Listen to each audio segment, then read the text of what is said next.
Amados irmãos, eu já vi alguns pregadores, inclusive teólogos, homens estudiosos, homens conhecedores da palavra de Deus, dizendo que Paulo ele não fala sobre dízimo em suas cartas porque não havia necessidade, porque a igreja certamente estava dando dízimo regularmente, corretamente. Portanto, não havia necessidade dele falar sobre dízimos, mas se alguma igreja não estivesse pagando o dízimo direitinho, com certeza Paulo escreveria falando sobre isso. Tem alguns pregadores, estudiosos e teólogos que sustentam isso. Mas eu lhe pergunto, será que isso é verdade? Vamos lá, vamos tirar uma dúvida aqui. Vamos saber se realmente os apóstolos e a igreja primitiva, se eles tiravam o dízimo, se eles recebiam o dízimo. A Bíblia vai nos mostrar isso e vai tirar nossa dúvida aqui, e eu vou ser rápido nessa palavra aqui, tá bom? Vamos lá para Hebreus capítulo 7, versículo 8, presta atenção. E aqui, certamente tomam dízimo os homens que morrem, ali, porém, aquele que se testifica que vive. Vamos ler esse versículo aqui por enquanto? O texto está dizendo aqui aonde? Aqui em nosso meio, onde nós estamos, na nossa época, no nosso tempo, no tempo dele lá, lógico, né? Você não é hoje, né? Tem que entrar dentro da mente do autor, tá bom? Então ele está dizendo isso. Aqui, né? Hoje, agora, no tempo presente, no lugar onde a gente está, aqui, para onde era a carta? Para os hebreus, aqui entre os hebreus, né? Aqui certamente tomam dízimo, ou seja, estão recebendo dízimo, as pessoas estão pagando dízimo, tá? Opa, então pastor Jadel, realmente a igreja estava tirando dízimo? Irmão, presta atenção no versículo, para a gente entender isso, a gente tem que ler o contexto, por isso que eu li só esse texto isolado, tá? Para poder você ficar aí, mas tem que aprender isso, irmão, tem que ler o contexto para entender as coisas.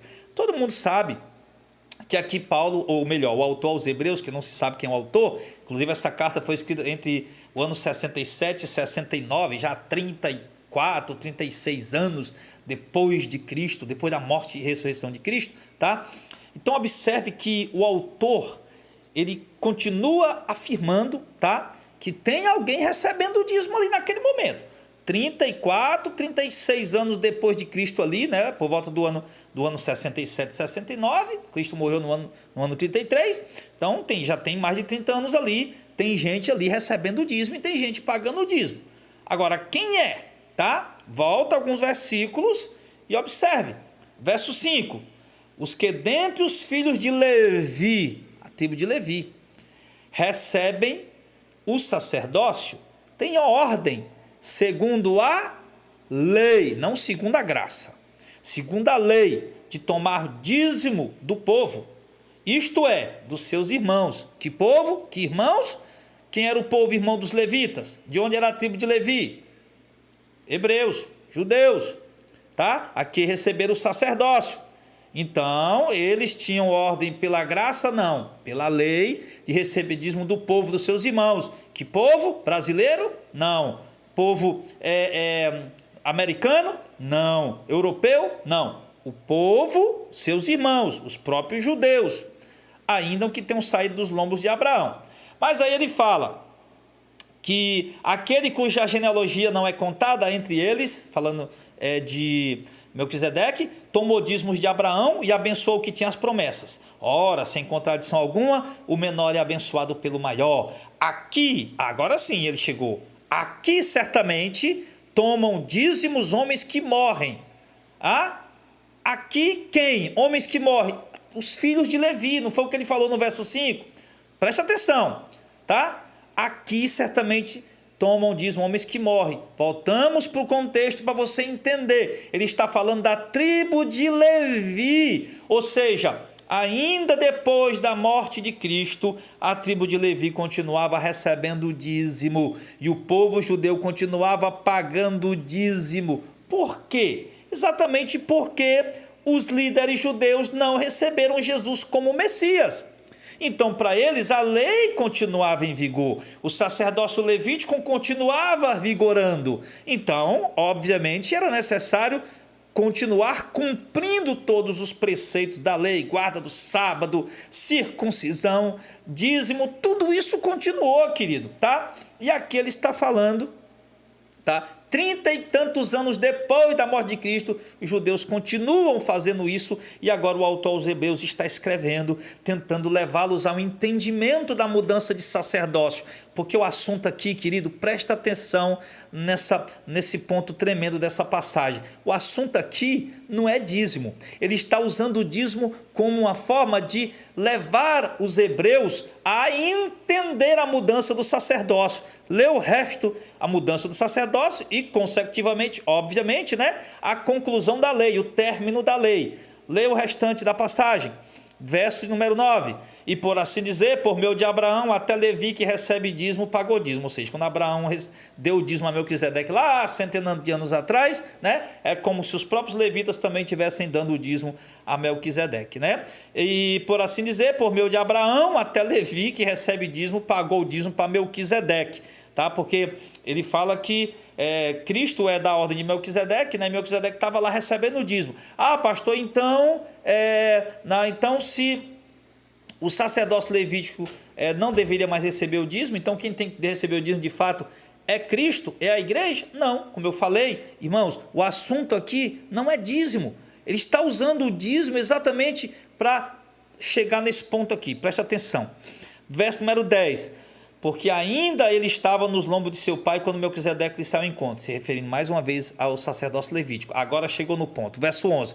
De sorte que, tá? Ele está aqui exaltando o sacerdócio levítico, né? Mostrando a importância do sacerdócio levítico, de ter sido descendente de Abraão, ter recebido de Deus a ordem de receber o dízimo dos seus irmãos compatriotas, tá? Mas agora ele vai e diz o seguinte, né? Mas de sorte que, se a perfeição fosse pelo sacerdócio levítico, porque sobre ele o povo recebeu a lei, né? Que necessidade havia logo de outro sacerdócio se levantasse, segundo a ordem de Melquisedeque? Se refere a Cristo. E não fosse chamado segundo a ordem de Arão, porque mudando-se o sacerdócio, necessariamente se faz mudança também de lei. Tá? Então, preste atenção, querido. O texto está falando para nós aqui.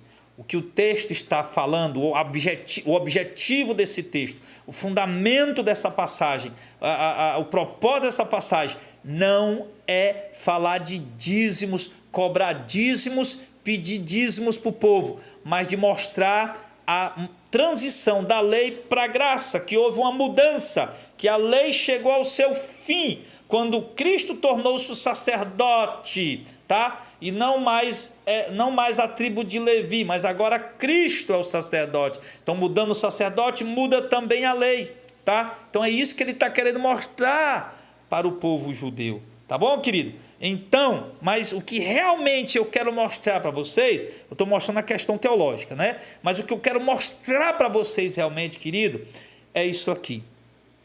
Que o autor aos Hebreus está afirmando que mesmo mais de 30 anos depois de Cristo, a tribo de Levi continuava recebendo o dízimo e o povo continuava recebendo o dízimo. Aí eu te pergunto, o povo continuava pagando o dízimo. Está aí, está claro.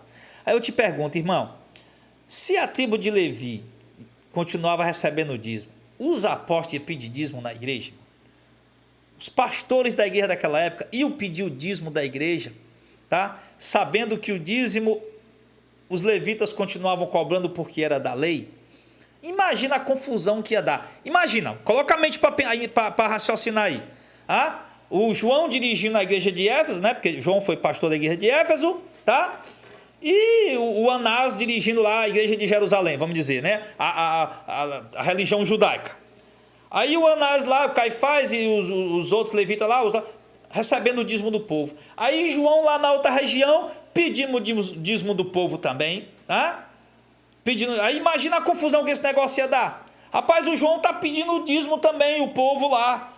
Mas o dízimo ele não pode pedir, porque o dízimo é nosso, o dízimo é dos sacerdotes, é dos levitas. Irmão, não existe isso, não há nenhum respaldo bíblico para isso, meu irmão. Ok?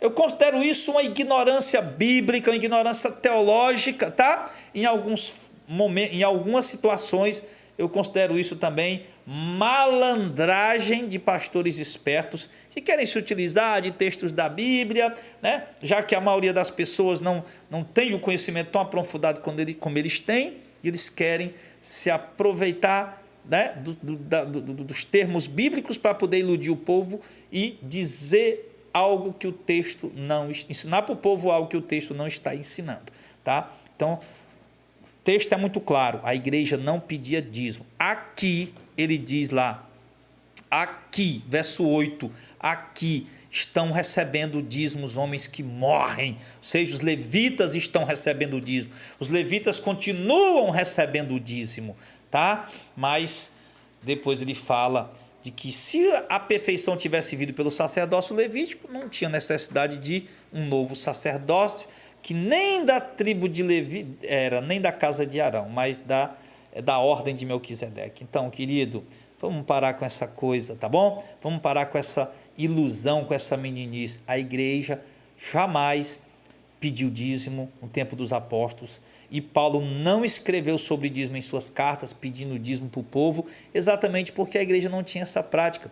A única coisa que Paulo fala sobre dinheiro em alguns momentos na sua carta é sobre ofertas voluntárias, contribuições voluntárias. A igreja precisa de dinheiro? Precisa, é lógico, tá? Mas cada um contribui segundo propõe no coração, do jeito que quer, quando quer, do jeito que pode, quando pode, meu irmão, e ele não tem que prestar conta a ninguém com isso, a não ser com Deus, tá bom, queridos? E nem precisa ser cobrado para dar ou para não dar, isso vai depender da voluntariedade de cada um, ok? Não se deixe iludir pelas falácias teológicas dos artistas teológicos que nós temos por aí.